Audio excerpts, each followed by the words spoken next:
Hello and welcome to Fluent Vision. I am here with my good buddy Mark Zawadski, who is a high-level Czech practitioner working with athletes to help them with their performance challenges and help them to excel within their careers. He works at Elite Center in Sweden and is also one of the, if not the top ski conditioning specialist in Europe. So it's a real honor to have you on, buddy. And it's been a while. So like, it's really great to connect with you. Thank you for going on, bud.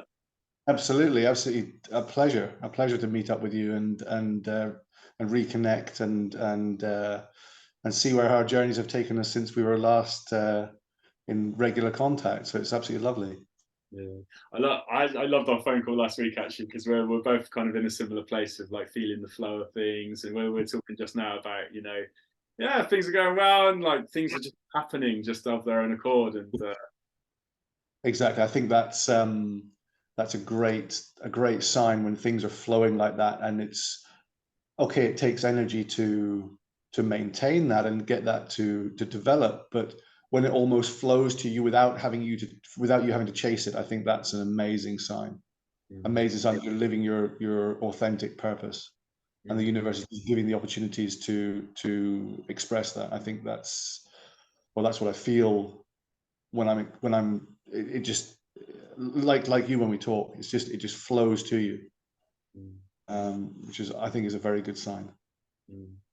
Yes, mate, I agree. And I think like yeah, it's the path of love from which our topic today kind of is the two divisions of love in Yeah, many ways, maybe every way, which I'd love to open up. And we we're going to talk about the two forces of masculine and feminine energies, the yang and the yin, which is like most, if not all, of these concepts are incredibly simple yet deeply complex at the same time.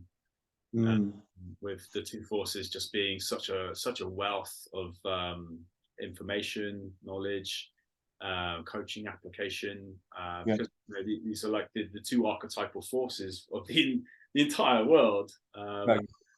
and the universe that we live in. But before we get into those, I'd love to ask you a question just about your journey, your background. What led you into coaching athletes at like pretty much the highest level that you're working with? Yeah, yeah. Well, I grew up in a very small island in the north of Scotland where there wasn't really many opportunities for athletic pursuits, certainly at that stage. Um, but I always had, I guess, the athlete archetype within me. Athletic endeavors, sport was just something that I wanted to do from dawn till dusk and beyond. And that was something that I couldn't really fulfill as my childhood. And then as I left home and went out into education, I discovered that world more and got more into it. But I had I guess because I only really started playing serious sport, football in particular, in my 20s, I'd really missed the boat with the chances to go professional. Um, but what I discovered was although I had some level of talent, which probably gave me an opportunity, it gave me, meant I played at a reasonable level. It was my body that was letting me down. So I would always have niggling injuries. My managers would always complain about me or would often complain about me not being robust enough. And I was a goalkeeper as well, so it's a very sort of, you need a stable, steadfast person in that scenario. You don't need somebody who's in and out, in and out, in and out. That doesn't really work for that position. So that was always a bit of a challenge for me. And it was basically towards the end of my career, I was screened, or I found the Czech system. um, I had a client who was a polo player who said, "You must speak to this guy. He's a Czech practitioner." And from there, I just became absolutely laser focused upon the Czech courses. I just did the first prerequisite courses over and over and over again because it was the information that I'd been desperate to find. And needless to say, the universe provided me with the opportunity, and it provided me the perfect platform. So then I went through the Czech system, and met educators like Warren Williams, Matthew Walden, Lee Brandon, and eventually or fairly soon, I got a screening done on myself, and I realized, my goodness, there's so many things which are holding me back from what I was trying to achieve. There were so many physical things in the way, and also diet and lifestyle as well, don't get me wrong, but it was the physical imbalances that were my biggest challenge. And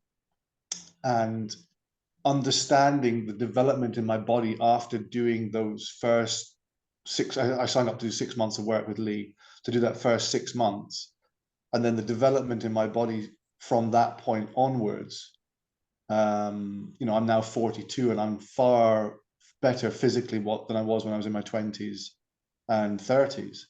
And I see myself becoming physically better, which was a real, we all have these preconceived ideas about what is possible regarding the physical body, and what's the sort of standard slow or quick level of degradation and decline we see.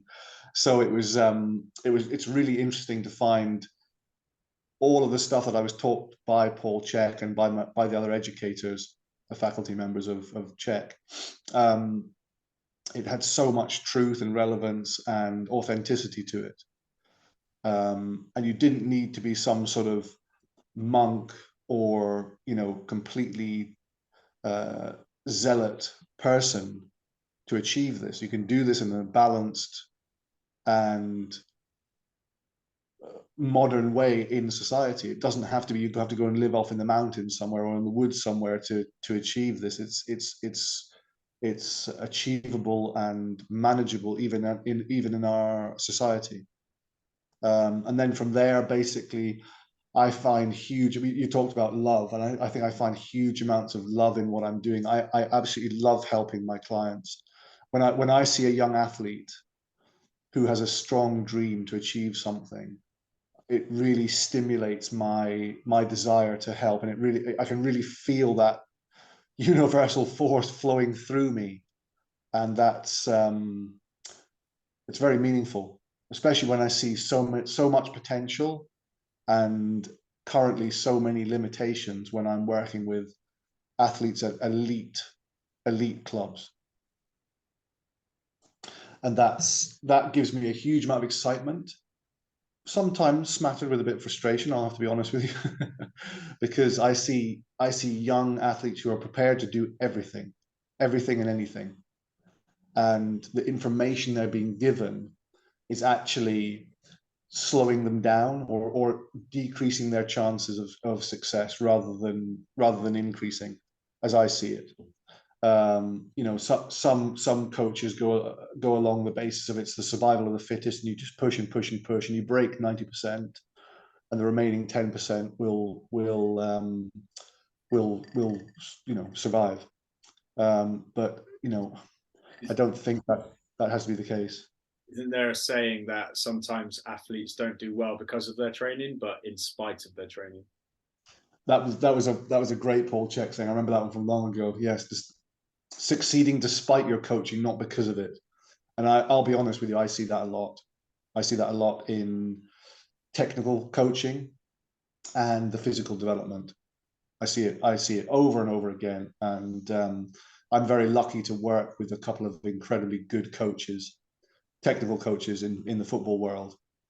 And then to go into elite environments and to see potentially the limitations of those environments is very interesting. And as I say, it's a mixture of exciting and frustrating, because I think of all those kids who put their trust in their coaches, their absolutely unwavering trust in these coaches. And if somebody puts their trust in you, in my opinion, there's a huge responsibility on oneself to do your best to deliver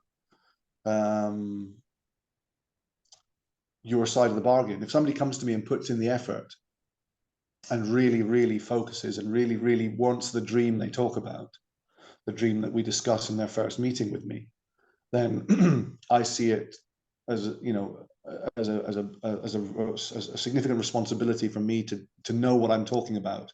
And if I don't know the answer, then I will refer to somebody who does. It's not about me, it's about the dream of that person. And that's I think takes it away from the sort of ego state where it's all about my process and this and my name and all that. And it's more about who is the best person to help this client, and maybe the way I speak or maybe the way I articulate things doesn't resonate with somebody. So, okay, it's better they work with somebody who does, but for help, I can help them find that person.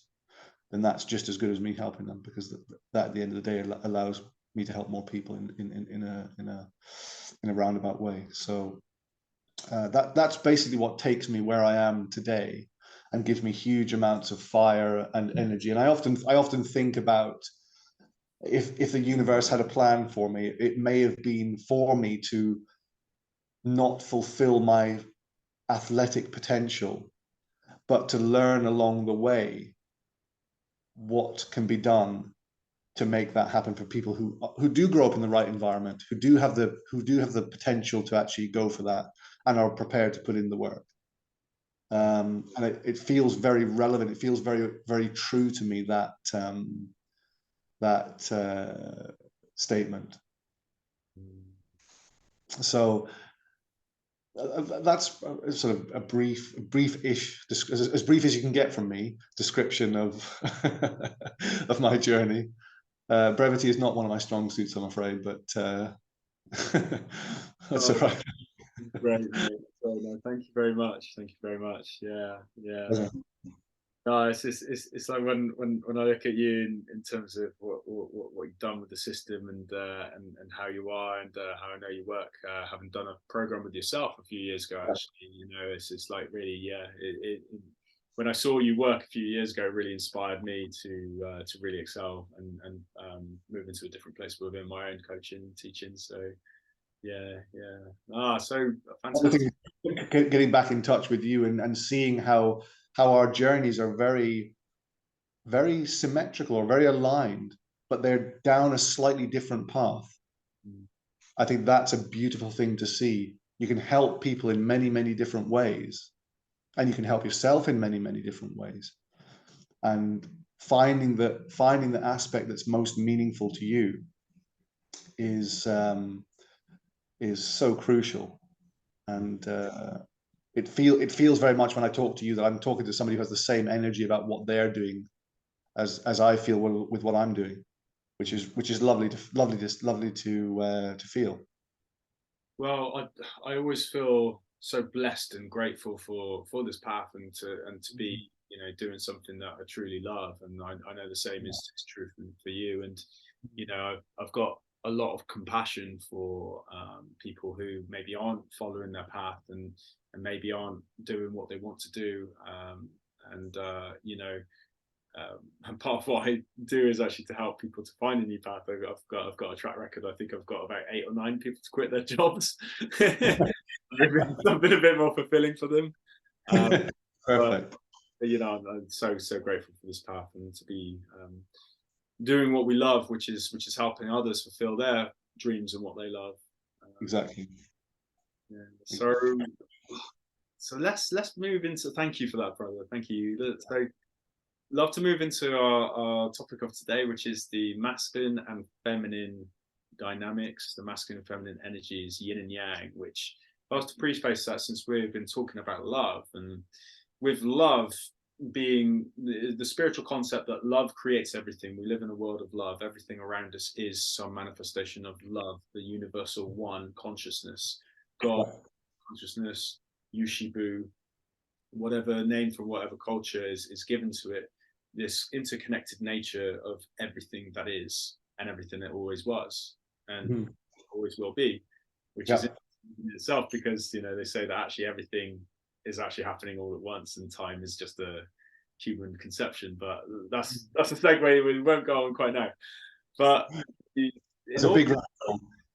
Sorry, that's a big rabbit hole, that one. It's a big one. So now, if everything was one, then it's a bit difficult for anything to happen if everything's always happening. So where the Buddhists look at the principle of yin and yang, and actually dividing that oneness into the two polarities, the two energies of masculine and feminine, to create this existence around us. So that's my little preface on it. So I'd love to hear what your thoughts would be as an explanation of these two forces that govern the universe that we live in. Yeah, I often contemplate the best way to describe it, and I think it depends. It depends on the individual you're speaking to, but I think using the word polarity makes it a lot easier for people to understand. It's the polarity of a battery that gives it the work potential. So, and there's polarity in so many aspects. So I often use the natural world as an example of how to describe it. So thinking about something like the sun and the moon, the sun being the masculine, the fire, the moon being the cooler. Then you can go into things like the seasons, the winter being the feminine, the cooling phase, the nurturing where the roots of the trees are growing, and the summer being the yang, the masculine, the expression where the leaves are expressed. Even things like a seed. So the seed is the feminine, and then the sprout that comes from the seed is the masculine expression of the energy that's held within the feminine. And then from there, you can go into warm, cold. You can go into dry, moist. You can go into all different aspects, and it's the balance of those, or the culmination of those in the right proportions, that creates the optimal environment for life to thrive. If it's too dry, if it's i.e. too yang, life does not thrive. If it's too cold, life does not necessarily thrive. And I think it's understanding where in our lives as individuals, and then in our societies, I'm sure we'll talk about this more as we go along, but where in the different aspects that we're focusing, these imbalances lie. I think that's a good way to describe it. I was doing a podcast with a good friend of mine here in Sweden, where we talked about this same subject, and people were fascinated by it, but they said, "But what is yin and yang? What is the masculine and the feminine?" And it was like, yes, we didn't really we sort of forget that this is a very alien concept, or a very foreign concept to so many people. And it was for me when I first started learning about it. When I learned about it first time, I thought, well, that's sort of woo-woo hippie stuff. But the more you understand its sort of simplicity, the more beautiful it is, the more meaningful and beneficial it is to help people. And then describing it in different ways allows people to understand it in a more relevant way for them, because it can be a bit sort of ethereal otherwise. So I always find that turning it into like a real world scenario makes it far more understandable. Let's think about the seasons, for instance. If you only ever had summer, everything would dry up, burn up, and nothing would grow. That's almost the expression of a desert.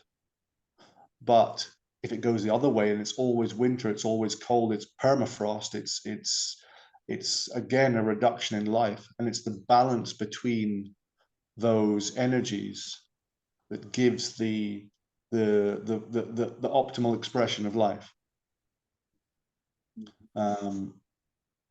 Even if we look at areas where, okay, there's maybe not a season, like a rainforest, an equatorial rainforest, there may not be a season, but there's a polarity of warm and moist, which then allows life to thrive. So I think I love to use the sort of real world examples when describing the masculine and feminine. Also, like, comes up as a potential example, like if we're driving a car and the car has stopped, you could describe this as total yin polarity. Absolutely. car starts moving, we start driving away, and it starts moving from yin into its yang phase because there's activity happening. And Exactly. car speeds up and up and up, it's going more into the yang until eventually it reaches its top speed, that extremity of the yang, and Yes. then go down and move back to the yin phase. Exactly. And that you know that could be expressed as a season, as a cycle of the sun or the moon around the planet. There's so many great examples to understand that balance is there. But if you drove your car full speed all the time, it would just wear out very, very quickly. You'd need to stop the car to fuel it up, to service it, to look after it. That would be again the yin phase, where you're nurturing, and then it allows for the expression. That's again where you get where I love the natural world and its expressions of the yin and the yang. The winter is when the roots of the tree are growing. The summer is then the masculine expression of that connection to Mother Earth through the root ball. And that I think is a very simple way to look at it. But I honestly believe for most people that's all you need to know. Understanding that the full expression of life comes from that natural balance. With balance being the key word when we're looking at the Tao. Exactly.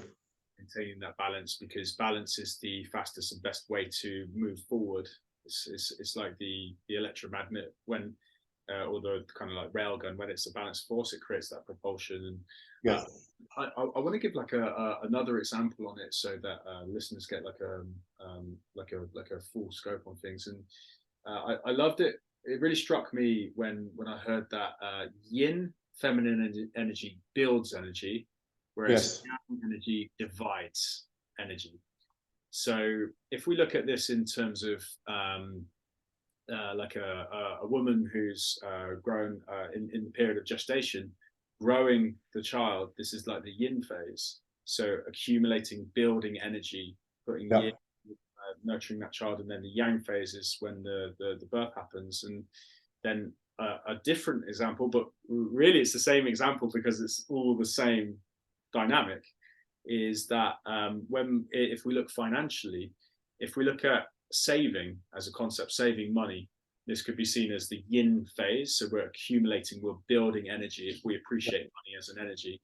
And then when we spend money, goes into the yang phase. Now, but if we spend too much, we're going to end up in the overdraft. And if we're in the overdraft for too long, this is likely going to create some sort of pain. Absolutely. And reduces the chance for a healthy, balanced scenario. This the same as if you go too far into the yin. If all you do is save the money and never express the energy, which is all the money is energy. If you never actually express that, then that doesn't allow for growth and development and life to thrive. It just sits there in its gestational period. It's like imagine the child never being born and staying within the womb. Or the car that never leaves the drive and just rots on. Exactly. It's not, you cannot live your full expression in either full masculine or full feminine. So that's where finding that Tao path is. It doesn't mean that you can't deviate one side or the other, because on the yin yang symbol, you have a little bit of yin in the yang and a little bit of yang in the yin. So that's the pendulum that swings backwards and forwards. Again, that's the seasons. You know, it's not wrong to be in winter. It's not wrong to be in summer. It's just a phase that you need to go through, and you probably need to go through the phases of if you're talking about financial energy, the phase of saving, of accumulating in order to then express. I think I like that as an example as well. Yeah, they're everywhere. They're everywhere. So yeah. Living in this constant oscillation, you know, it's like night and day, being awake, sleeping. It's all this constant oscillation. But you know, I know when us as health coaches, we see our clients who maybe aren't getting this oscillation between yin and yang on point, and maybe not getting this balance. And I think for the most part, I think I probably speak for both of us when we definitely with yourself working with athletes. People probably more in the masculine polarity, maybe too much, and then this is creating problems. We also see people in the yin, but tend to see people more in the yang. So I would love to pivot the conversation a little bit to how this relates to people, the body, and health. So as CHEK practitioners, we have the immense privilege to see so many people from all ends of the spectrum. You know, we get to see people who are really struggling, maybe with adrenal burnout, health conditions, and really in a place of like low energy, stress, not having a good time in life, to the other end of the scale, looking at maybe at the athlete who's, you know, pursuing their dream with a lot of vigor. You know, both groups of people at both ends of the spectrum could potentially be suffering from the same challenges in terms of an imbalance between masculine and feminine energies. So yeah, I'd love to ask you what your thoughts are, and maybe an explanation of how the masculine and feminine energies are working within the body, and how this relates to health within people who are struggling with their health, and then moving to the athletes, if that's right, please, Bud. Of course. Again, that's a you know, you can go down so many routes with that one. So many examples. I'm trying to think of the most relevant one that's most understandable and easy to follow. But I think if you look into the oscillation and the rhythm of life, what we see so often, and we're all capable of doing this from time to time, is when we're not following the balance of the sun and the moon. When we lose that scenario, so we're going to bed too late, we're not going to bed as the sun sets, we're going to bed hours after the sun sets, and we're not following that diurnal rhythm of the sun, how that has a huge impact upon something like the hormonal system. The sun is absolutely fundamental to our own hormonal balance. And we see that when people are losing that alignment with nature, how it leads to all sorts of issues, such as adrenal burnout, as you talked about. But it could manifest as any number of things. So the different listen, I mean, but basically any dis-ease or injury or illness is some form of imbalance. Just about any is some form of imbalance within that yin yang. And there could be, if we look at something like blood pressure, a respiration rate which is too high causes our system to go into the sympathetic branch of the autonomic nervous system, which is basically like, again, it's like the foot on the accelerator of the car. Everything runs at 100 miles an hour. It creates more pressure within the vascular system.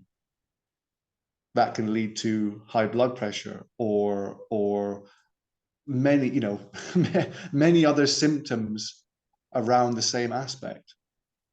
You know, as you talked about adrenal burnout, that's just some form of hormonal imbalance caused by hormonal imbalance caused by an imbalance somewhere else. And then we focus on the symptoms, we treat those symptoms, but it's not and people go from practitioner to practitioner to doctor, searching for the way to medicate that, but never actually get to the root cause of it, which could be becoming more very simple, returning to the rhythms of nature. And I think that's very relevant to so many scenarios that I see. It's almost a complete disassociation or lack of understanding of natural balance, and that's where you get the balance of the yin and the yang. As I said, yes, it can oscillate between the two. You can go into a yin phase where if you're talking about the bank account balance, where you're expending more energy to create something absolutely vital. But as I say, if you always stay in that scenario, that leads to burnout from a financial perspective.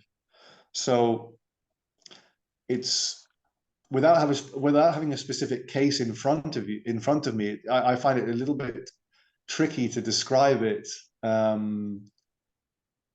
in a relevant way that people would understand. Or I find it a little bit of a tricky thing to describe because it's so multifaceted. It's so intrinsic to everything. I think that's part of it's just nature. It's just life. And I think that's part of the if we look at the steps in which to rebalance that, it's that's a fundamental aspect. It's interesting because the body is actually very good at balancing itself, and it's always trying to find that balance, trying to find that homeostasis. Yep. And if we can create the right conditions in the body through looking after 6 foundation principles: hydration, nutrition, sleep, movement, thinking, and breathing, things will self-regulate and balance that, and often health conditions will clear up in of themselves. But it's our human mind that drives our behaviors and our thought patterns and the conditioning that brings us so far out of balance. And it's really interesting because you don't really animals do get sick, but if you look at wild animals and compare them to humans in terms of like them getting sick and or them being able to maintain balance, is a completely different story.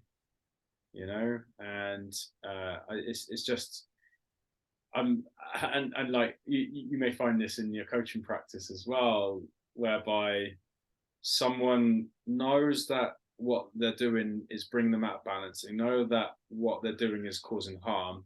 They know that what they're doing is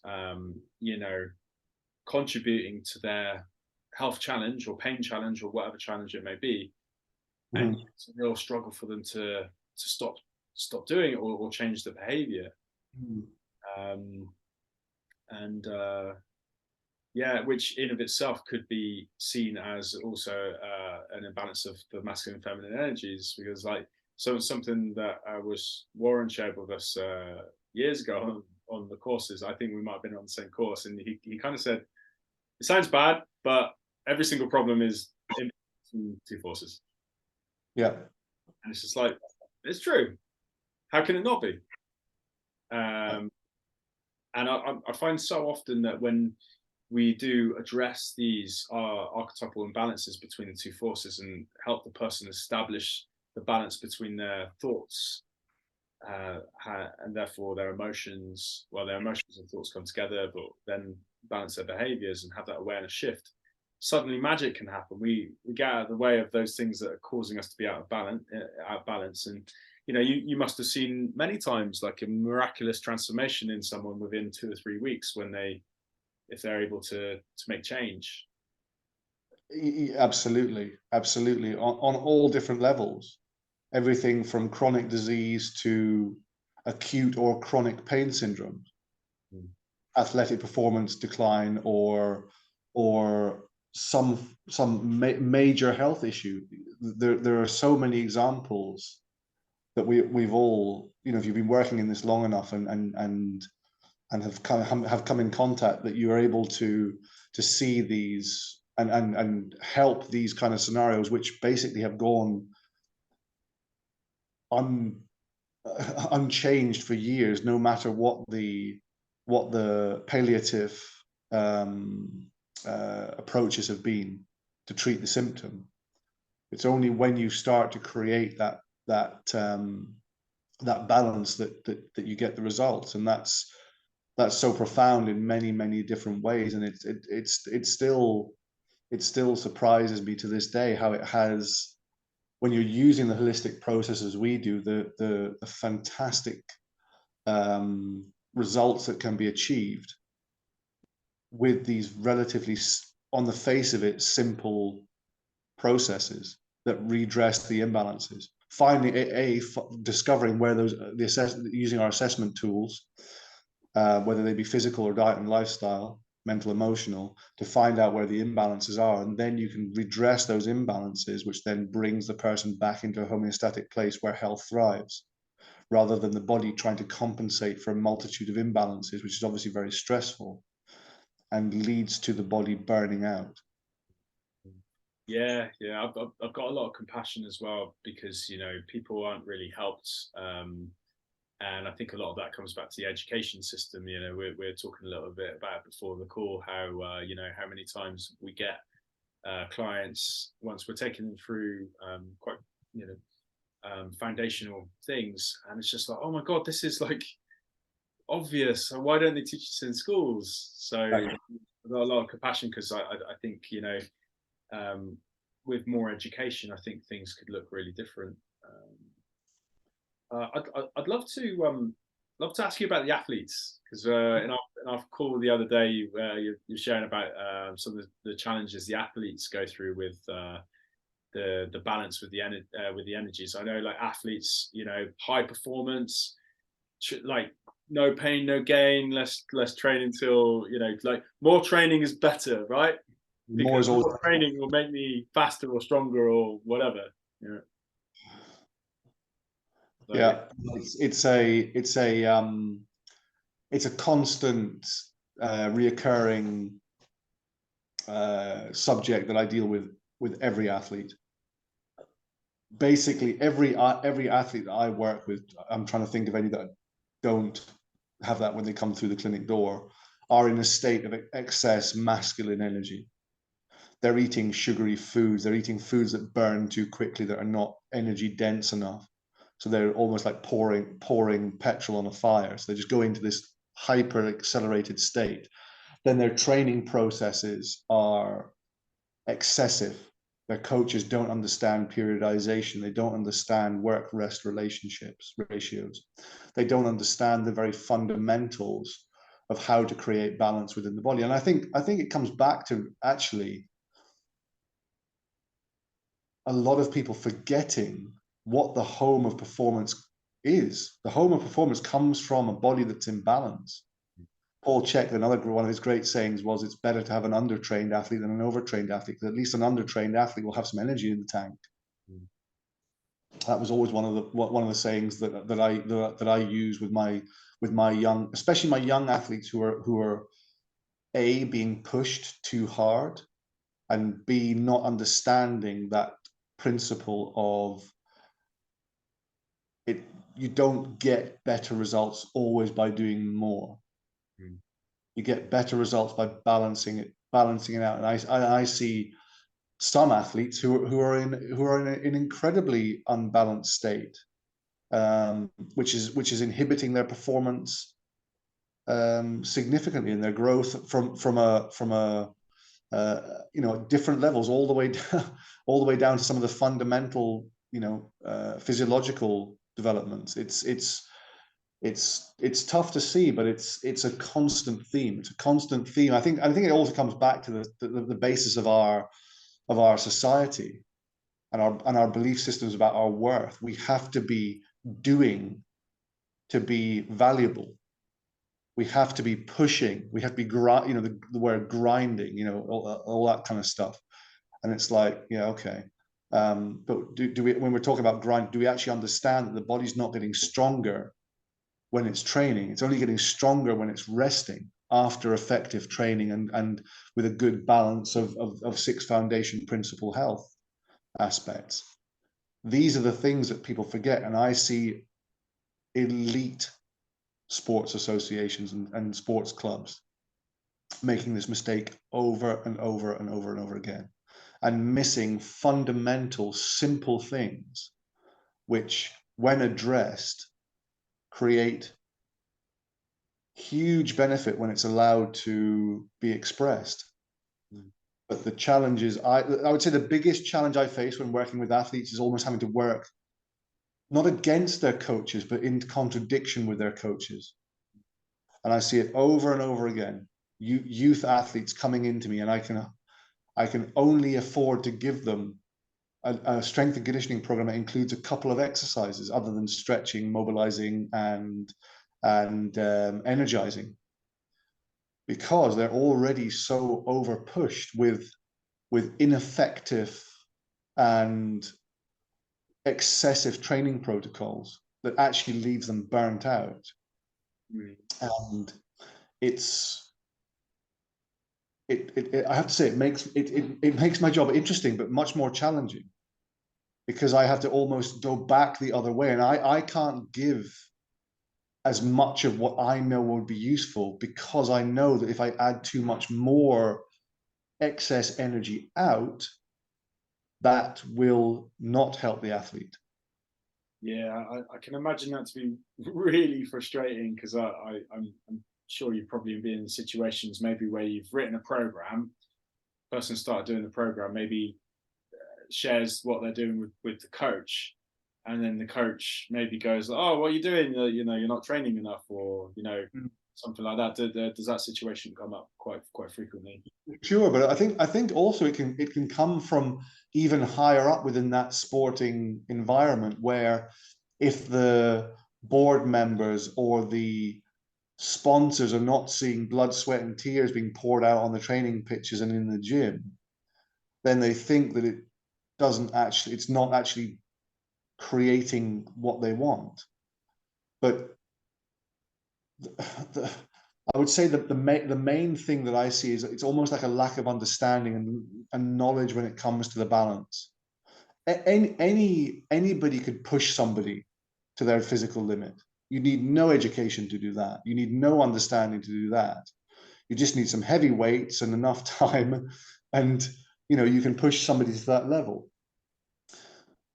But I think that was one of the amazing things that the Czech system did for me, was to open up that understanding of creating that balance, again, the yin and the yang, the balance of the yin and the yang. Even in terms of muscle length tension, if you have one muscle on one side of the joint that's too long and one muscle on the other side of the joint that's too short, that's going to create torsion, shear force, and torque in the joint, and that wears the joints out quicker. These are these marvelous manifestations of that imbalance. And as I say, I could go on and on and on about different examples. It's just, but when you said almost like it's every symptom is being caused by an imbalance here somewhere, I thought, yes, that's absolutely right. Basically all of the athletes who I'm working with who are having these issues when they come to see me, or they maybe even don't realize it. But when we go into their performance training, we find there are these imbalances. And by reducing and removing those imbalances, it allows them to perform so much better without the need for pushing. So just creating the balance before, the foundational balance, before you add in the highly intense exercise protocols, which are necessary, because you do need to do that, but it has to be on the basis that you've created that balanced foundation before you do that. And that's where so many strength and conditioning coaches would benefit from focusing more, would be on the earlier phase foundational stability. I find this all the time, that these, you get these athletes and they're doing plyometric this, maximal strength that, explosive the next, and this athlete cannot actually stabilize their foot, ankle, knee, hip, pelvis, back, neck, shoulder. And then they're throwing around heavy weights, moving at high speeds, huge degrees of angle per second in the joints, and then wondering why the performance levels don't go up and the injury rate does as well. So the performance doesn't go up and the injury rate does. That to me, and I see the most exciting is when you work with an athlete who's undergoing regular strength and power testing, and you get them to just do their individualized flexibility and stability work, and they beat their own personal records that they've plateaued at for a long time.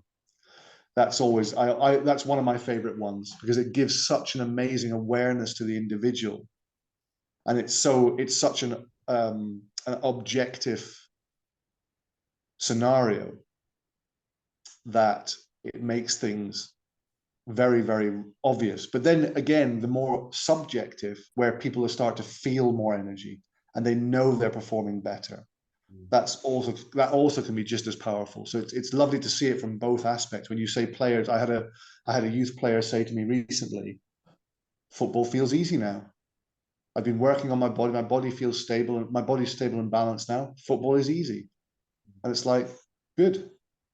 That's exactly how it should be. Because your body is supported, like what I said about my journey. My body was not supportive of what my dreams and goals were.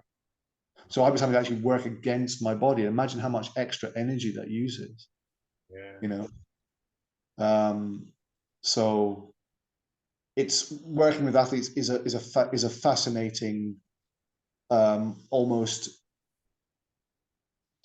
I would say, microcosm of our society in general. I mean, I think it comes back again. I think I mentioned before, it comes back to our general principles and fundaments of what is success, what is the right way to do things. You know, we have a scenario in our sports teams where so many, I see this over and over and over again, and I'm talking elite athletes on high salaries in big clubs trying to achieve big things, international athletes. And it doesn't get less when you get to the top level, which in some ways is highly exciting for me, because I think, as again, another great Paul Chek saying, his saying was the road to the top is wide open. But at the same time, if you're conflicting with a process that's been in place for so long, then do expect to be questioned and potentially not in a polite way. But I'm also finding that coaches and physiotherapists, I had a lovely conversation with a physiotherapist of a player the other day. He wanted to, you know, his agent had sent him to me because that was their process. They realized that by nourishing the player and nurturing the player, they become a better commodity. You know, not just on that sort of basis, but they genuinely care about their athletes. It's a very good association. I love working with them. And the physiotherapist wanted to speak to me after he'd seen the player's program, and he was open-minded and basically asked why I had given those stretches, exercises, etc. And because I had a whole battery of tests that I'd used, I had a reason for everything. So it wasn't like I like this exercise or I like that stretch or I like stretching or I hate maximal strength or whatever it was. It's like, this is the individualized, specified aspect that's going to be most beneficial for this player, and he felt it straight away. The player felt it straight away, communicated that with his physiotherapist, and the physiotherapist was interested. So we had a lovely conversation, and he talked about wanting to send some of his players who he has difficult time helping. And that's what I want. I want to work in this kind of collaborative state. I don't want it to be a case of me against the world. I want it to be a case of, okay, this might be something worth looking at, and I love that. But I see it happening. So there is an openness to it. So I think definitely the collaborative effort of multiple different therapists is the way forward, and because I think sometimes therapists it can be a bit frictional and a bit funny if more than one person's working on them, but with their patient. But I'm of the opinion, I know some things, I don't know other things. Hey, like there's this other person over here who can like really help and really benefit here, and how there's this person over here, and then the person's getting a much more well-rounded 360-degree approach. Exactly. Just working in one way. Yeah. I'd love to shift gears a little bit and open up the conversation to masculine and feminine dynamics within relationship, particularly between like men and women or other relationships, because I see that this causes a lot of challenges with clients in terms of the relationship dynamics and the kind of roles between the masculine and feminine energies. And I think it's a good time to maybe say that when we talk about masculine and feminine, we're not talking about men and women. No. Necessarily. we're talking about the energies that we all contain. Men have Exactly. a feminine side that, unfortunately, with many men is actually repressed and pushed down, which maybe we can talk about. And women have a masculine energy, and we all have these inner energies now. But my understanding of it, the general principle is that, or one way of looking at the principle is that the masculine is the masculine's role is to create the containment for the feminine energy to feel safe so that it can be creative and flow. Now, within the self, if considering we have these two energies, if the masculine energy isn't stable, then the person will struggle to be creative because likely they'll be in stress due to this instability within the mind and emotional system that's generated through that imbalance between the two energies. Yeah. Look at within relationship, if the man is in like a masculine role and a woman is more in the feminine role within the relationship dynamics, and the man maybe isn't exhibiting the stable masculine energy within that container, and that could be through I don't know, not looking after things, maybe not being financially secure, maybe not sticking to principle, this kind of thing. Then the woman is maybe then sent more into the masculine energy because it needs to kind of like pick up the slack of what's not happening from the man in that role. And the masculine energy is not balanced.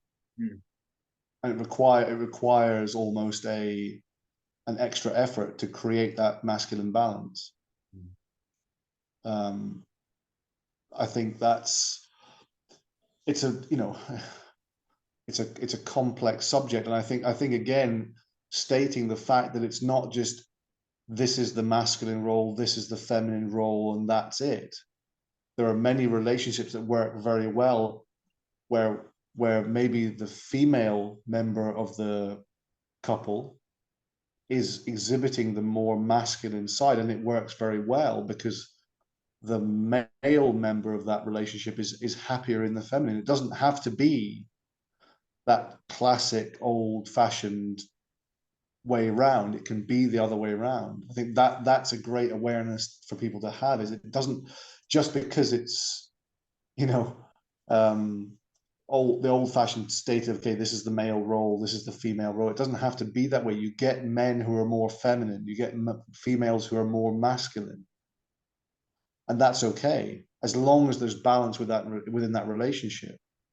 But I think what you said about if the partner exhibiting the masculine side is not balanced in that energy, it forces the other partner to try and find a balance by maybe being more masculine than would actually benefit them. They're not actually living their own archetypal energy system. And I think that's where we get our, or we have as a society, we have to be understanding about how our belief systems are affecting that. I think I had a client many years ago. She was the granddaughter of a suffragette, and she had been given a set of beliefs about what it was to be a woman, what it was to be a modern woman who has the right to do whatever they want. This had obviously been fought for very hard by her grandmother's generation and by her grandmother's peers. But the problem was that the inauthentic pressure that was placed upon my client in her younger years was so excessively imbalanced to her innate state that it actually completely burned her out. And she had basically a breakdown. I believe she was at Oxford University, and she'd been told, because the suffragettes fought so that you could go to Oxford University, you need to study so hard that you can get the best qualifications, the best degree, the best job, etc., etc., etc. But that wasn't right for my client. That completely conflicted with her internal state. And she pushed and pushed and pushed and pushed and pushed until she basically broke down. And she never actually recovered from that. Really? Yeah, she had basically gone so far into the yang that it had actually damaged her capacity to express the yang thereafter. Mm. And it manifested in many ways. She found it very difficult to do any exercise with any resistance as part of her rehabilitation process that we were doing. The idea of her moving any weight, or it's almost like it brought a flashback of that excessive masculine scenario that she'd lived in her developmental years. And it was almost repulsive to her to think about moving a heavy weight, because that brought back that again was another expression of the masculine side. So I think that's where we've got to be very careful as a society, that if we're forcing people to believe that this is what is right to be a man or right to be a woman must do this, a man must do that, it doesn't allow for the natural state, the innate natural state of the individual. And that's where you get the conflict within, and that's what creates the imbalance within, and that's where you get the pain, the dysfunction, the dis-ease, and the endless numbers of symptoms that come up. So I think that's very important to understand, that we as a society, we can have whatever belief system we like, and we can push whatever agenda we like, but we as the individual have to know have to connect to what's right for us. It doesn't mean that being more masculine is wrong or being more feminine is wrong, and it's, I almost get the suspicion that we're actually in a state where being either masculine or feminine is not really acceptable anymore. Mm. It's almost like we're not even allowed to express those from either perspective. Mm. And again, if you're getting rid of the polarity, you lose the work potential. Yeah. Forced to almost be sort of an androgynous mishmash, rather than being able to authentically and happily express what it is to be masculine energy or feminine energy, and to be able to do that in an environment where it's accepted and when it's accepted. Yeah, just want to jump in there, because it's not so much like talking about like the man does this and the woman does is in this role. It's more like the polarity. What happens when the polarity gets confused? Because I've got a number of friends where the man is more in the feminine role, the woman is more in the masculine role, and hey, it's absolutely fantastic. And I think because like the polarity is there. It's kind of like, I think when maybe like both partners are maybe more in the feminine or both partners are more in the masculine, you kind of get into this what you describe as androgynous mixed kind of way, or that there's no polarity because both are so in the middle, which is what I think we are seeing more and more of within society, which is really interesting. I think what's happening at the moment, if you look on TV and just spend the night watching, some of the things that might be on a Saturday night, you'll kind of see that some interesting things are happening within the messaging that's being put out there. And I think there is, I think by design there is this purposeful confusion of the energies of masculine and feminine within society. Because I think, like you say, the polarity creates action potential and movement. Now, if there's less polarity due to the polarities maybe being confused, then there's less movement within people and more challenges. And we're kind of getting into quite a controversial area, but I think it's like really important to talk about it, because it is. I see this kind of confusion creating like a lot of issues, and yeah, it is.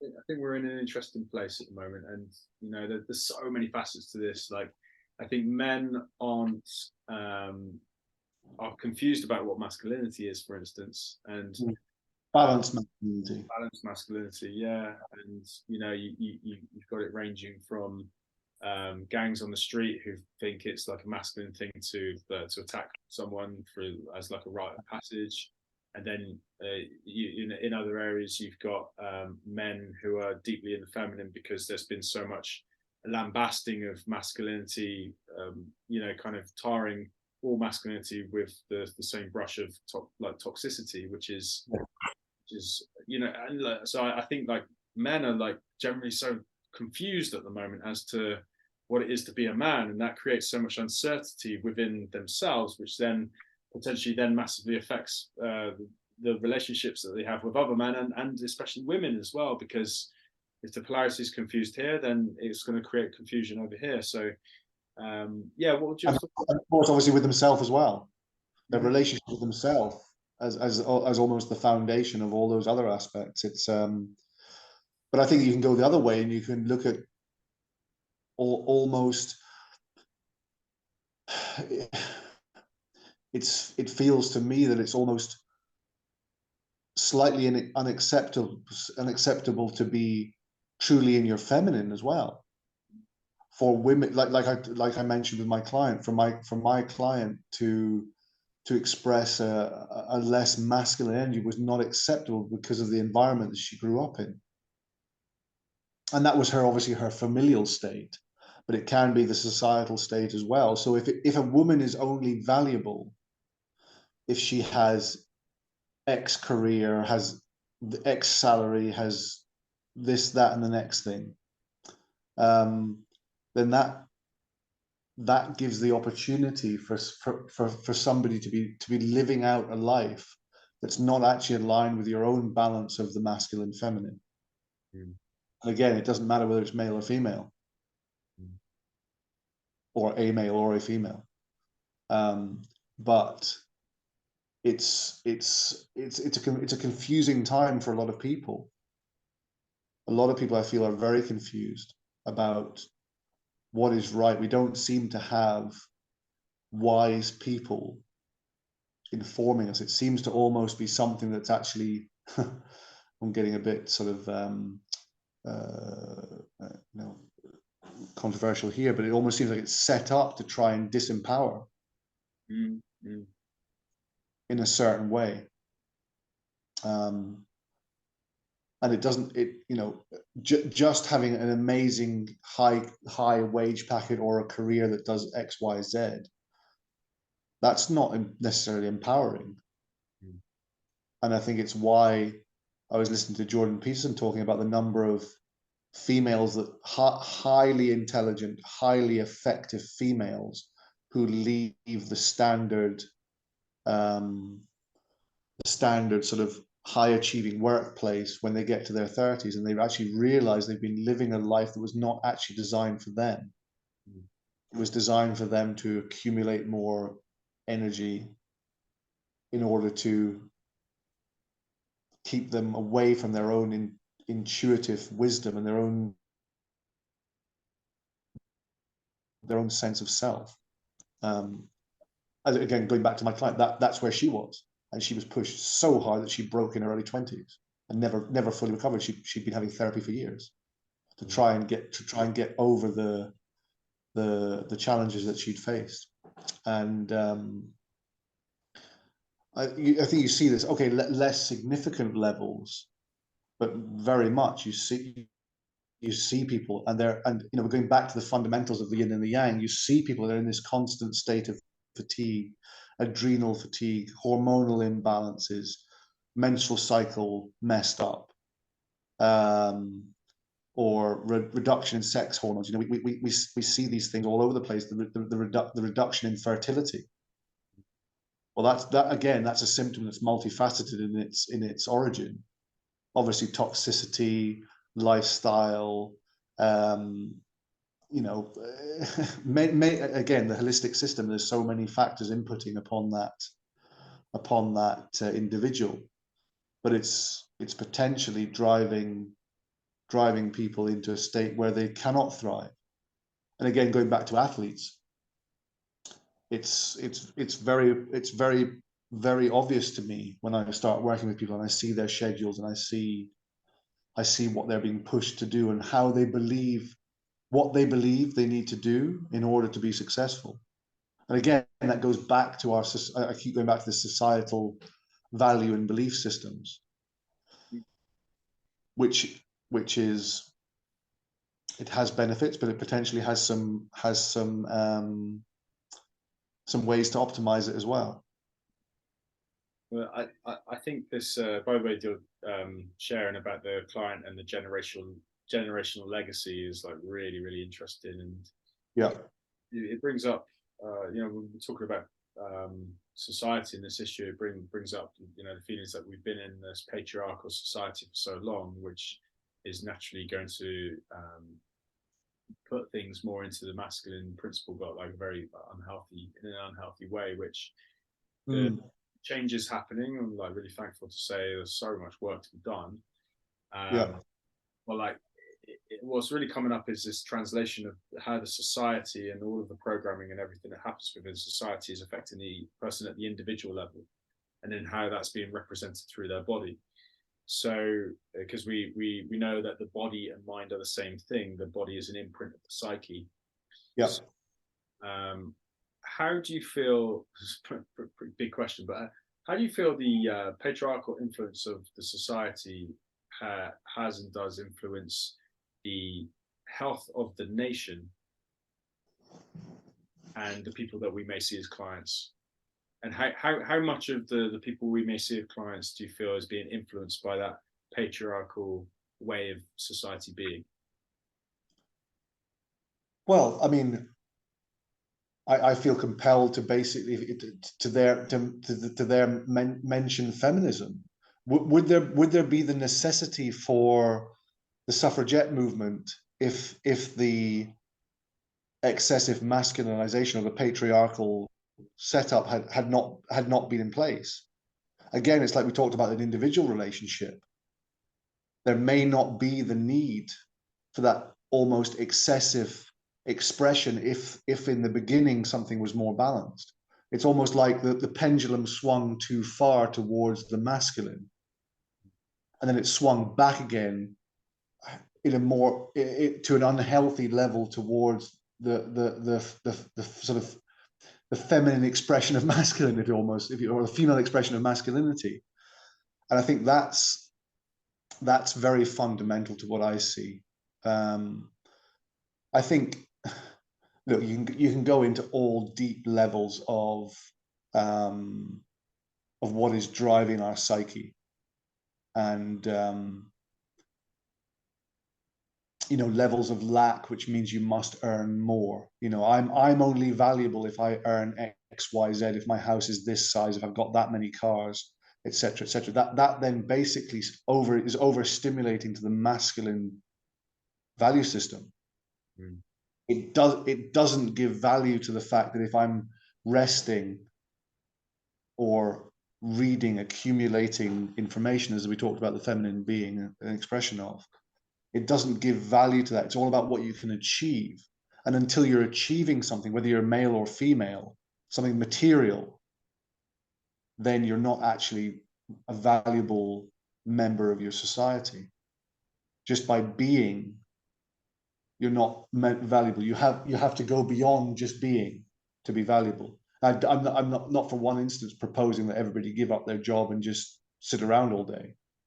That's not what I'm saying at all. But if we're in a state which is pushing us so hard to achieve something that potentially allows us to be taxed more, potentially allows us to spend more on stuff we don't need, rather than focus our energy on things that are actually meaningful and purposeful to us.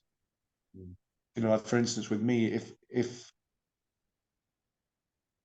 I love what I do. I don't do it because of the money. I do it because of the the joy I get for doing it. In actual fact, the financial part is a distraction that I'd, you know, in some ways I'd rather not have to think about. In some ways, I'd rather just go about my day helping people, without that need to do that side. But obviously, you know, I'm very mindful of the amount of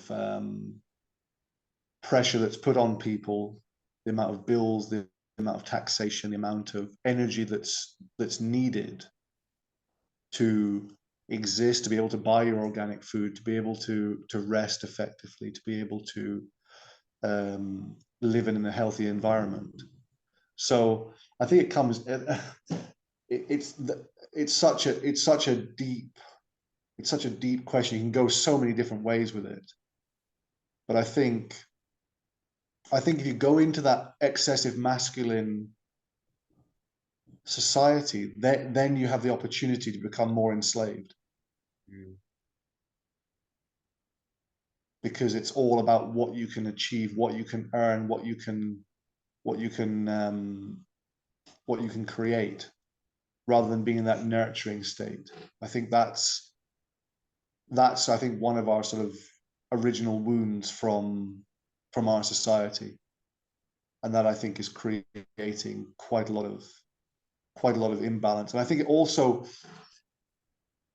I know when I speak to people about this, I often find they react quite strongly, because it's almost like this is so fundamental. It's almost got to a religious level, where you're almost questioning the nature of God by questioning this, by saying, okay, is the setup of our institutions actually the best way?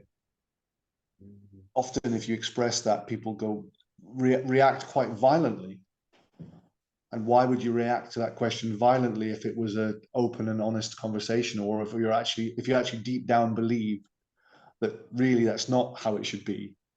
You know, you're triggering somebody because they've actually said something relevant. If you don't say something relevant, it doesn't hurt somebody, or doesn't trigger them, or doesn't create an emotional response. So yeah, it's very interesting, very interesting. I think people struggle to envision a different kind of reality because we've been in a certain reality for so long, you know, thousands of years, and Yeah. it's very difficult to see a way out of that. And maybe that trigger, that reaction, maybe that also comes from the potential powerlessness the person may feel to be able to take agency within their life to make change. Yeah, I agree. And feeling powerless in a system that, you know, is, in my opinion, constructed against our empowerment. You know, and when I think it could be an interesting path, becoming like a health practitioner and other areas similar to this, because we need to be quite careful, I think, because it can be quite easy to become nihilistic when you start when you start seeing, you know, like the stuff of, you know, what is happening when you understand health, and when you start like looking at the systems that are in place and looking how detrimental the systems that are in place, but not just detrimental, harmful. You know, I was at a great festival on the weekend. It was Russell Brand's community festival. On a Saturday night, he's an absolute comic genius. But he's full-blown activist now. I highly recommend, you know, watching his stuff. And he had up on stage, they did a talk show with, first there was Charlotte Church, who's doing some exciting work with reforming the education system. So this is a person who is basically looking at all of the how the current education system isn't really serving children and the next generation. And she's actually developing a new education system, which is very, very exciting. So I highly recommend people to check that out. It's very much down so it's quite similar to a Steiner approach. Then on the same stage, he had a whistleblower from the FDA talking about all of the bad things that happen in the food industry, such as like Coca-Cola lobbying the American Diabetes Foundation and paying them money to, you know, come up with reports that are in favor of people drinking Coca-Cola. And that's one story of many. And then they had the whistleblower from Cambridge Analytica come on board, who, you know, it's found that Brexit and the Trump campaign were rigged by social media manipulation. So had all three of these people on stage at the same time talking to them about these different themes. And it's just like, when you start to go into a study of health and start to, you know, walk the quote unquote conspiracy theorist path, you start to see, you know, it can be really, you know, easy to get, like I say, get into that nihilistic place. And sort of when you see to the extent of which, you know, the world is suffering by what looks like design, and whether that design is coming from just a pure place of greed, maybe, you know, you could believe that, you know, being driven just from profit, and not caring about people's health, to as long as the bottom line is taken care of, or is there something maybe deeper to it, you know? And then when you start looking at these dynamics of masculine and feminine, and what looks to be, or what could look to be, like the intentional muddying of the water between the polarities, yeah, by society, then, you know, it brings up some tricky questions. And, you know, and unfortunately the end of the line is unfortunately the person who is in our treatment room or the doctor's office, or, you know, wherever, who's sick because of it. Yeah, absolutely. I think it's I think that's a rabbit hole that you could spend a lot of time going down, and it's you know, it's an area that I try not to focus too much on, because it can become quite overwhelming. And I think, but I you know, for sure, there's far more awareness of it now. There's far more, you know, you look at somebody like a Joe Rogan podcast, and, you know, the amount of exposure that the amount of interest that he generates, or somebody like Tucker Carlson in America as well, the amount of interest that he's receiving, sending out the same sort of message. It does feel that there is more and more consciousness coming to this, and it's almost like those systems that are in place are having to push harder and harder and harder, which again is creating more polarity on the other side, and potentially giving more energy to potential change. People are becoming uncomfortable with that scenario more and more, and that discomfort is giving work potential. If you're uncomfortable enough, you'll move. If you're too comfortable, you'll stay in the same place. So maybe it has to get to that level where it becomes so freaking obvious that it forces enough people to become conscious, and then there's a chance for evolution. Absolutely, you know, and, you know, it brings up the I think this is Paul saying that pain quickens consciousness.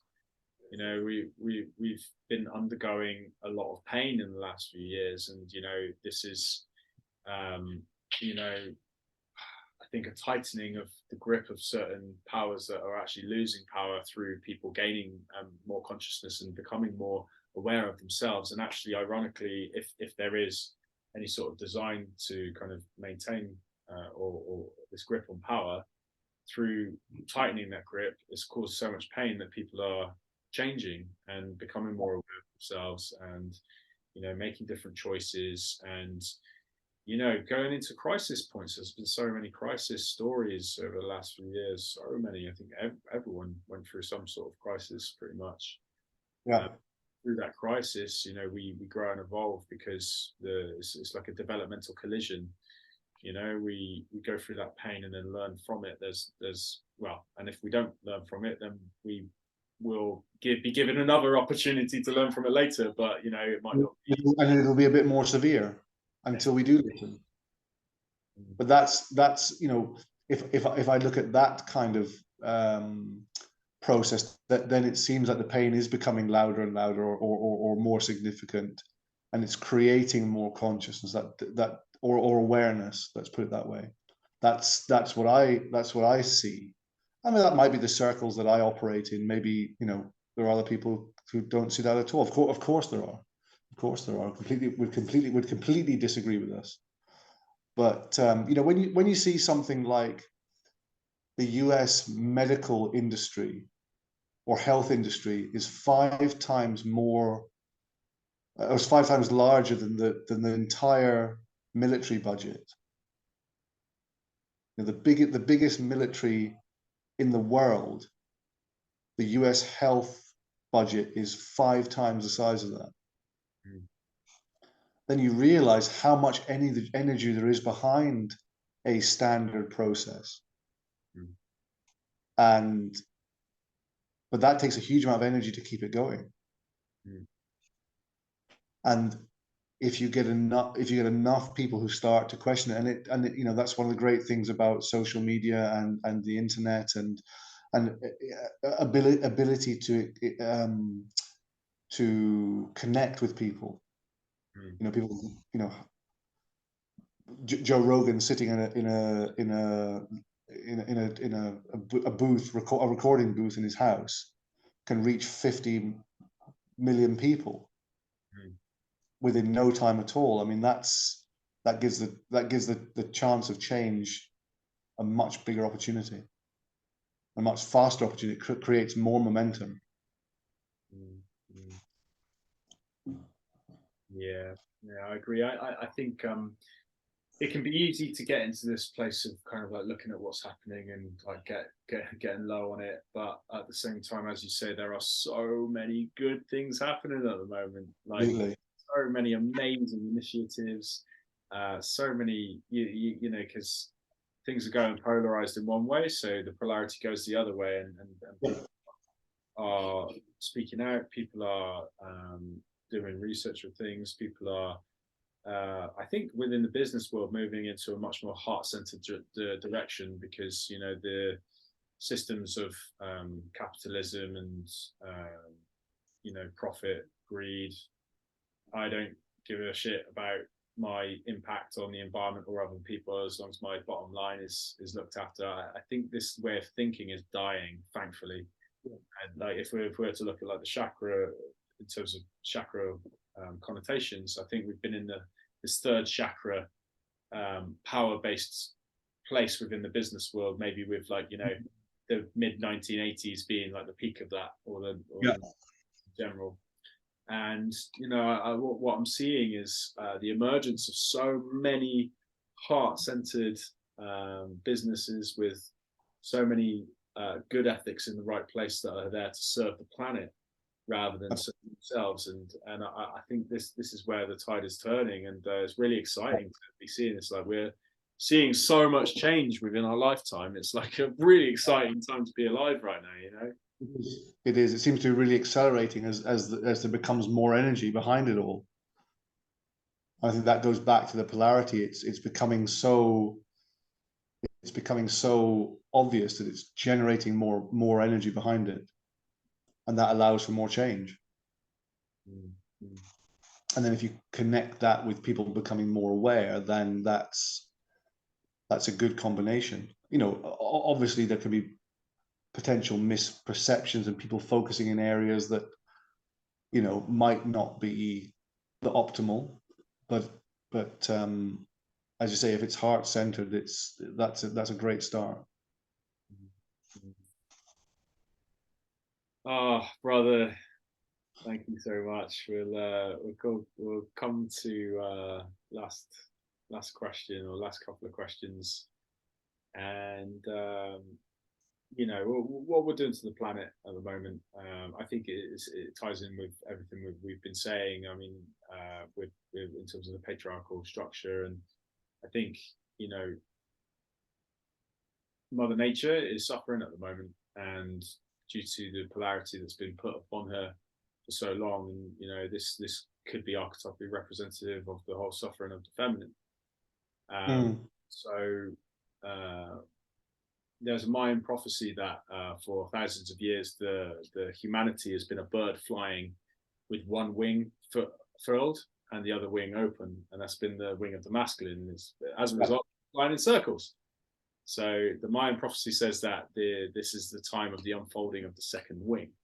For the first so long, in thousands of years, humanity is now going to fly straight. This is, they say, the age that we're in. Yes.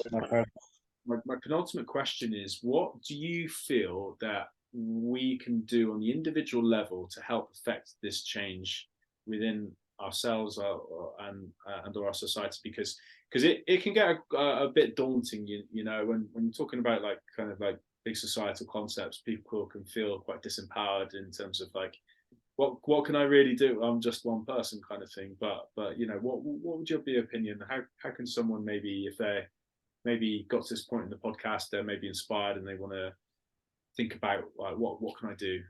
What can I do? I think it comes back to another Paul Chek saying, which is the I, we, all. We have to focus upon ourselves first before we can affect change.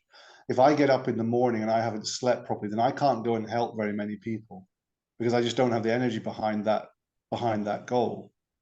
So if we learn to nourish and care for ourselves, that's a great first step, because then A, we have more energy to do stuff, and then B, if we're living a living embodiment of what it is to be healthy, happy, and whole, people feel that vibrational state.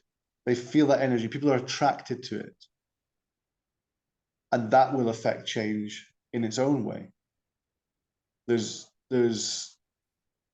And you meet people like this. They have this magnetic high frequency energy, which is appealing. People want to vibrate at the same frequency, and I think that allows the individual, if you want to affect change, then affect yourself. Live the change that you want to see. And when you do that, people will see you become healthier, and they'll go, oh, okay, well, you know, so, you know, people do notice. People are always, you know, noticing each other, seeing each other in a certain way. So just by focusing on your own health, vitality, and well-being, and really connecting with what that is to you, really connecting what it is that's meaningful to you. And you've talked about helping people do this in a bigger way, and that's very important, very important. But do we have the energy to create change if we're so fatigued that it's just about possible for us to get up in the morning and get to work? If we're in that state, there's no way we have the energy to create anything else other than just maintain the status quo, that maintain that low level of capacity. And that's one of the things I remind myself of, about why to look after myself better. And it's, you know, again, there are aspects of pendulum swing, of oscillation from masculine to feminine. And, you know, from my own personal state, I'm in a very creative state. I'm in quite a masculine state, and I do feel it within my body from time to time. And I do need to just check in with my body and say, okay, hang on a second, this is a message. This symptom or this feeling or this emotion is a sign of my pendulum has swung too far one way or the other.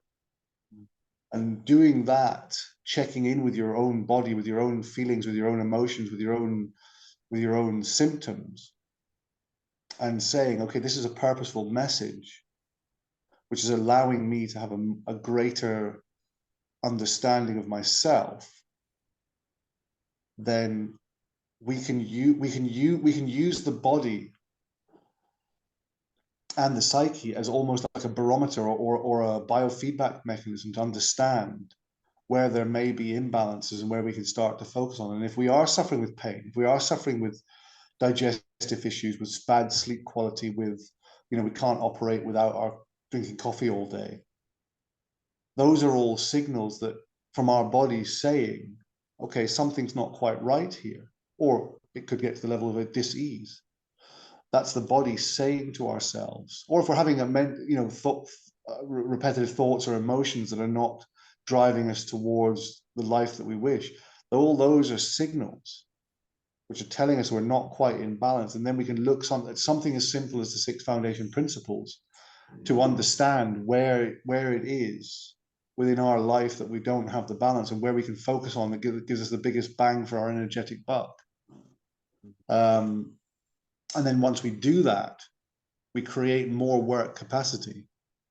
And in that way, we can affect more change. So there's no way we can affect change if we're stuck eating horrible food, going to bed at you know, not following the rhythm of the sun, and separating ourselves from nature. You know, we are nature. You know, there are 70 trillion human cells in my body, maybe a bit more because I'm so big, but there are at least 1.4 quadrillion bacteria, protozoa, parasites within my body. So I'm less human than I am nature. I'm less human than I am non-human. And all, you know, we now find that the bacteria is a massive impactor upon every aspect of health. It's now the more and more we study the microbiome, the more we understand that it's the home of, or dysfunction within that system is the home of, is the basis of so many issues, physical, mental, emotional, etc., etc. And so again, I've slightly rambled there a bit, but going back to your question, I think if we're getting back to nature, getting more in tune with the fact and understanding the fact that we are nature, we are a product of Mother Nature. We have grown and developed within Mother Nature, and we are a beautiful expression of it. Then we can understand that by returning to that state, living more naturally, that will allow us to function more as we're designed. And any system that you try to get it to do something it's not designed for will struggle. So the more we return to that sort of natural way that our bodies are meant to function, the more our energy levels will grow, and the more in alignment and the more intuitive we'll be, and that will allow us to do more. So I would suggest that's quite a long answer, but I would suggest it's a big question. It's a big question, and I think, but it's fairly simple. It's fairly simple. You know, it can sound complex, but actually the protocols that help 90% of people, as you know very well, are simple. They're the 6 foundation principles, and where there are imbalances there, that leads to reduced energy, reduced function, increased need for stimulants, medications, which take you away from your natural awareness. So the more we get back to our natural state, the more we look after ourselves, the more we nourish ourselves and care for ourselves, being in that feminine state. You know, I know that if I'm wanting to work hard, if I'm wanting to achieve big things, I need to make sure that my diet is good, that my sleep is good, that I'm well hydrated, that I'm resting, that I'm looking after my needs for movement, that I'm focusing on things that help me to think good thoughts. All of those factors are a massive benefit to allow us to have more energy within ourselves, which then allows us to create more change. But we have to focus on ourselves first.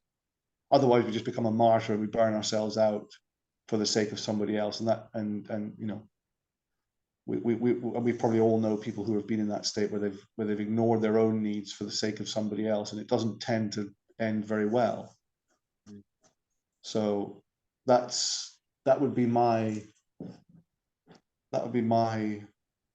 advice to anybody who wants to affect change. Start off by being in a more natural state to how you're developed as a species, as a human being, as an individual, and nourishing oneself. And then from there, the possibilities are huge. But you can't do it from a place where you're exhausted and fatigued and ill. So that's one of the techniques I use with mothers a lot. Getting mothers to understand that a child is understanding how to love itself by watching how its mother loves itself or herself. And then B, understanding that that's being imprinted upon the psyche, and that's how the child will act for the rest of its life. That makes it much easier for a mother who's who's part of the mother archetype is to give of her own energy, to sacrifice herself. Well, an overexpression of the mother archetype is to sacrifice oneself beyond a healthy level, which then ironically leads to the child who you're trying to nourish actually learning to disregard their own needs, and also to be guilty about the damage it's caused to the mother in the same time. So I use that principle with mothers a lot, and it does help. So that's powerful, mate. Thank you very much. Thank you very much. And so much of it calls us to move into the feminine and then move into a greater state of balance. yes. Yeah, no, that's amazing, mate. Thank you. And so I've got my final question, which is Phoenix Vision is dedicated to creating a transformative vision of health for its listeners. So my question is, what does transformation mean to you, and what would you like to transform in the future?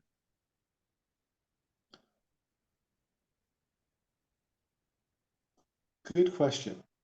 I think transformation.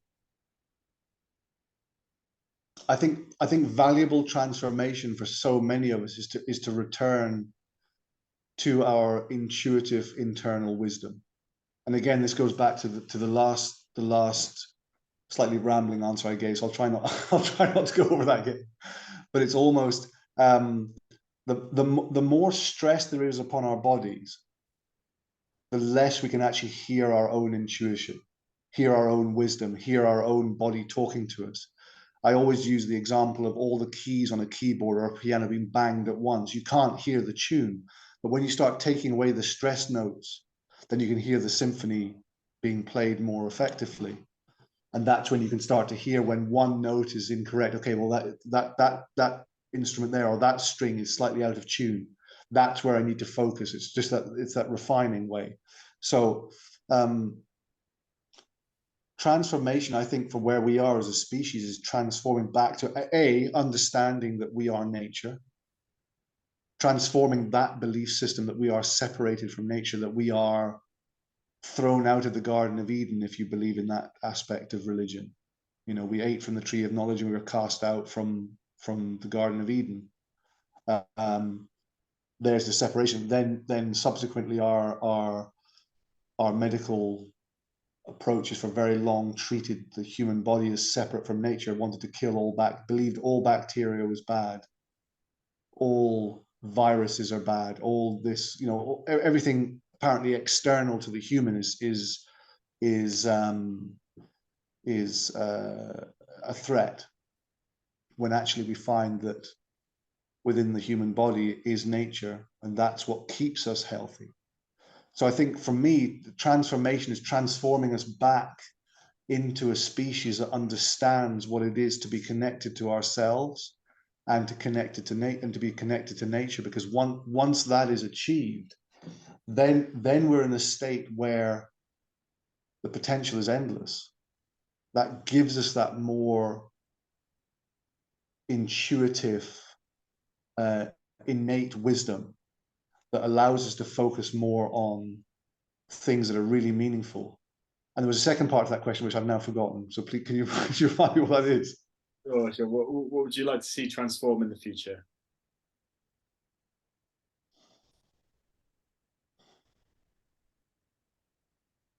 I genuinely believe if we learn to accept ourselves as part of nature, as a valuable part of nature, this is something I thank Zach Bush, who I listen to a lot of his stuff, for teaching me. We have 5 senses. All of them can experience beauty. And if we understand that nature and evolution is purposeful, it's not random. You know, I've spent years reading about epigenetics, about evolution, about all these aspects, and the more I learn, the more I understand that everything is purposeful. So if everything is purposeful, then I am purposeful. Then every person is a purposeful part of nature. And if we learn to understand and accept that, then we do not need to go chasing X, Y, Z. We do not need to go abstracting. We do not need to go taking from another. because we're already enough. We're already part of one of nature's children. We're already that. We already have the five senses to experience beauty on the planet and in the universe, which we are the only species that has that capacity. You've never seen a rabbit watching the sunset, or any other species noticing the beauty which we have the capacity to do. And that in itself is so purposeful. So using those five senses and an understanding of that we are part of nature and that we are enough just by existing, I think that allows you to take a deep breath and go, okay, I don't need to go chasing all this stuff. I'm good the way I am. I'm perfect the way I am. Okay, now what is it that me as a valuable individual within a collective environment, a collaborative environment, what then is really meaningful to me? And as we talk about the amount of energy that we both have following a life that we could probably earn more money working in a financial setting, but we choose something different because it's more meaningful to us. That is then allowing us to vibrate at a level that is very beneficial. I think if more of us were doing that, more of us were connecting to ourselves, connecting to our understanding that we are nature, connecting to our five senses, and using those five senses to really live life to our fullest, then I think the symptom of that will be a far more heart-centered society and a heart-centered species, which will then make choices and create things that's far more nurturing. And I think that I think goes back to what you're saying about the Mayans talking about this is the unfurling of the feminine wing. And that's in a broad perspective the change that I would like to see. And then there's all different manifestations of that. All different manifestations, and that's down to the individual to discover what's the most meaningful to them.